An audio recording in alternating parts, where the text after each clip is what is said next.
அவர்கள் தங்களை yes sir நம்முடைய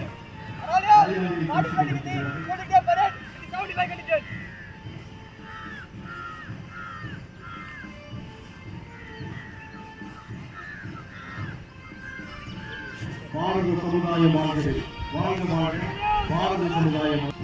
இந்த நாள் இனிய நாள், பெருமையூட்டும் நாள்.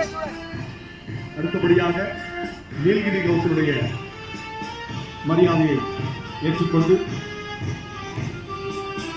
NCC கேடஸ் வீர நடை போட்டுக் கொண்டிருக்கின்றார்கள். இப்பொழுது நாம் நினைவு கூறக்கூடிய கடமையில் இருக்கின்றோம். அவருடைய குடும்பத்தை விட்டு நம்மை பாதுகாத்துக் கொண்டிருக்கின்றார்கள். சிவாலிக் கவுன்சிலுடைய பாரத அன்னை போன்று தோற்றமளிக்கும் நமது பிள்ளைகளை அழகான அந்த காட்சியை கண்டு தற்போது உதயகிரி கவுன்சிலுடைய அந்த மரியாதையை ஏற்றுக்கொண்டிருக்கின்றார்கள். நமது நாடு இன்று 76ஆம் ஆண்டு குடியரசு தின விழாவை கொண்டாடி